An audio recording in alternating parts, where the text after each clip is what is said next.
quem obedece todas as regras, quem não questiona os padrões, quem não exercita uma visão menos óbvia do mundo, principalmente quando você é uma mulher, vai ter mais dificuldade na carreira, vai ter mais dificuldade com o trabalho. Já tem as barreiras naturais que a gente enfrenta. Imagina se a gente só se acomoda, então o mundo é assim, vai ficar por isso mesmo. Como a gente tá precisando dialogar, né, gente? Parece que se a pessoa é diferente da gente, acabou a conversa. E quando a gente fala de diversidade, não é só de gênero ou racial. Essa questão etária também é uma questão de diversidade. A geração Z, ela já tá fazendo 30 anos aí, os primeiros. É a geração Z que não tá preparada para o mercado de trabalho, ou é o mercado de trabalho que não tá preparado para a geração Z? Junto com os jovens, vem o espírito do tempo. Por mais que a gente discorde de algumas coisas, é importante ver o que tem por trás desses questionamentos. Olá, eu sou a Isabel Mega e este é mais um episódio do EsferaCast. A nossa convidada de hoje é a fundadora da consultoria organizacional subversiva, Maíra Blasi.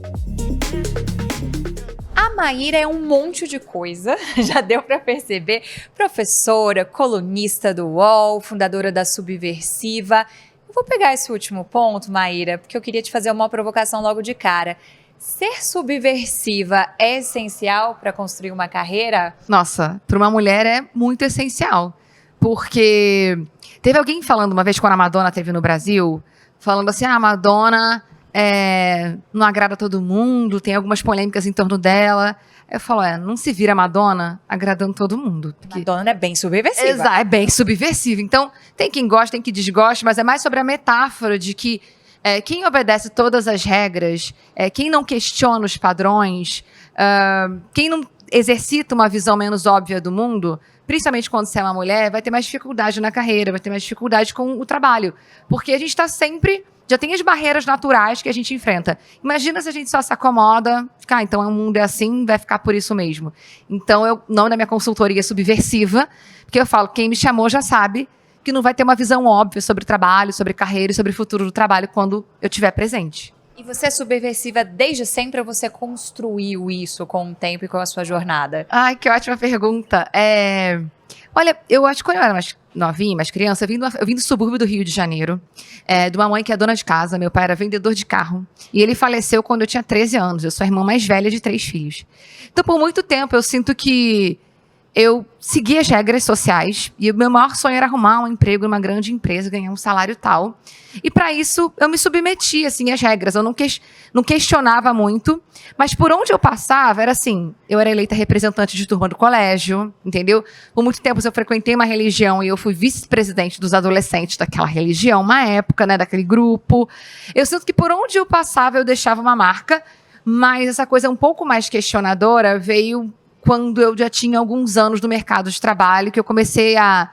Tem alguma coisa errada que não está certa aqui, devem existir outros jeitos de trabalhar, de liderar e de fazer as coisas, e eu tive mais coragem de me colocar. Eu sinto que quando eu era mais jovem, por essa situação econômica, eu ficava assim, não vou ficar arrumando confusão, porque eu tenho que manter meu emprego, ou porque eu não quero ser conhecida como alguém que, né, ficou questionando tudo. Subordinada, né? Subordinada. Eu fui chamada de insubordinada em algumas empresas que passei, não respeita a hierarquia, teve isso, assim. Então, quando eu era mais novinha, adolescente, eu sinto que nem tanto, mas não passava em branco também. Porém, conforme eu fui evoluindo na carreira, eu fui ficando mais corajosa, conforme eu estudava mais também, né? Esse negócio de não estudar, não tem que estudar. Eu ia estudando, ia me aprofundando e tendo mais coragem de me colocar e me posicionar e fazer boas perguntas. E como transformar mulheres para que elas sejam subversivas no melhor dos sentidos da palavra? É uma palavra até deliciosa de falar, né? Subversiva. Eu sou suspeita, né?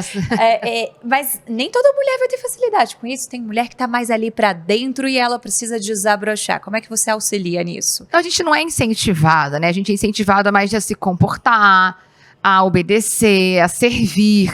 Então, quando você fala de subversão, é um incentivo a questionar, a quebrar uma regra, a propor novas coisas.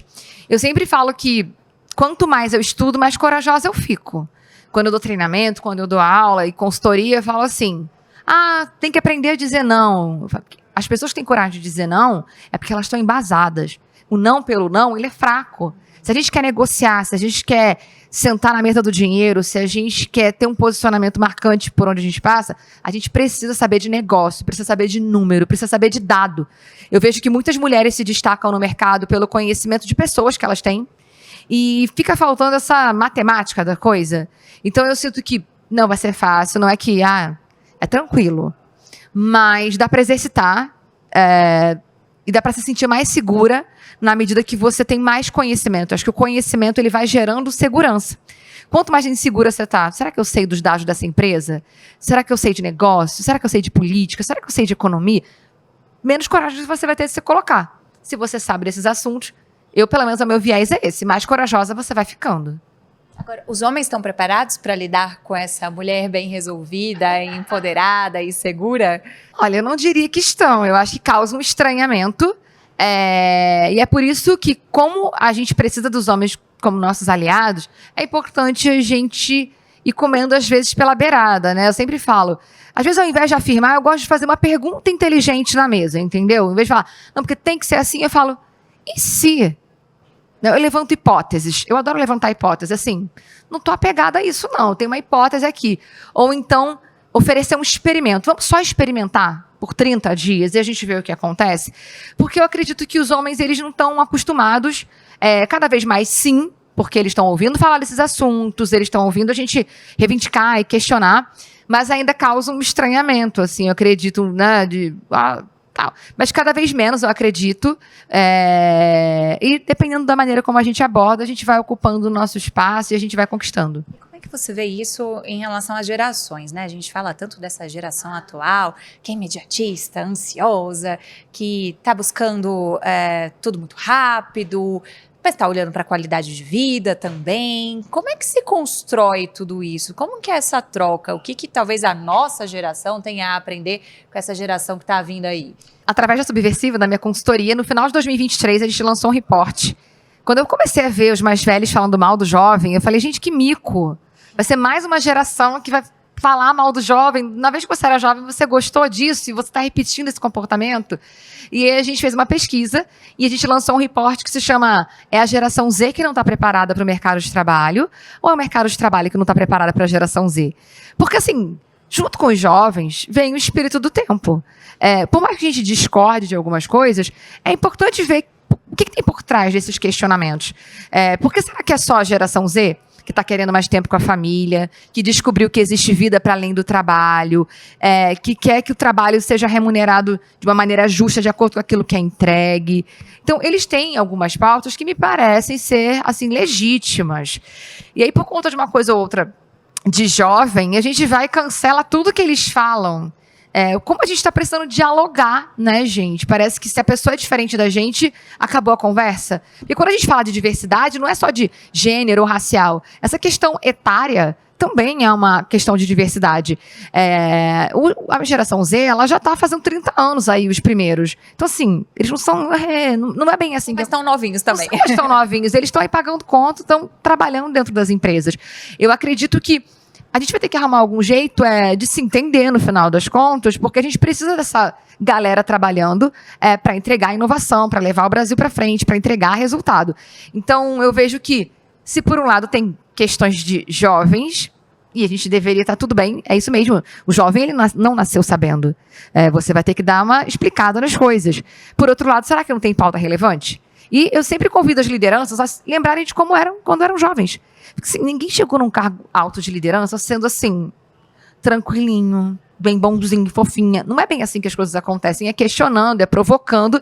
Então, quando olha um jovem com gás, será que é melhor cortar esses questionamentos ou é encaminhar? Olha, isso aqui não vai dar conta agora. Isso aqui me ajuda a construir?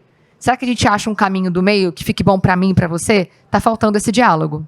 Eu queria te fazer mais 1000 perguntas, mas eu vou fazer mais 5 naquele nosso momento final aqui do nosso Esfera Cast, que a gente liga o cronômetro para as perguntas finais. Vamos. Uma característica sua que te fez chegar onde você está hoje?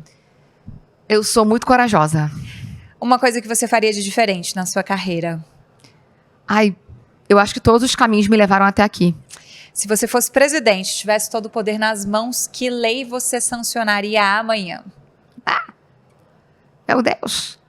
Essa Que é a mais poder. difícil. Essa é muito difícil. São tantas coisas que eu gostaria. Ai, gente. Eu acho que precisa ter uma lei de acabar. Assim, pra mim não cabe mais. Alguém tá passando fome no Brasil nesse momento. Eu sei que já tem leis que direcionam isso, mas eu acho que eu seria muito radical com as pessoas precisam comer. Qual o principal desafio do Brasil hoje em uma palavra? Desafios. Saúde mental da população brasileira. A gente está batendo recorde de burnout e depressão no mundo. A NR1 está sendo instituída agora, que é essa lei que vai observar as empresas. Acho que o maior desafio que a gente tem é esse.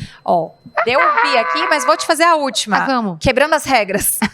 Quem é a figura brasileira que mais te inspira? Ai, gente. Olha, eu gosto muito da nossa ministra Marina. Acho que ela rompeu muitas barreiras, ela passa por diversos preconceitos e ela está lá defendendo várias questões ambientais, representando as mulheres. Eu acho ela uma figura muito importante para o Brasil. Muito obrigada por acompanhar mais um episódio do Esfera Cast. Não se esqueça de nos seguir neste e em outros canais. Os links estão aqui na descrição. Até o próximo.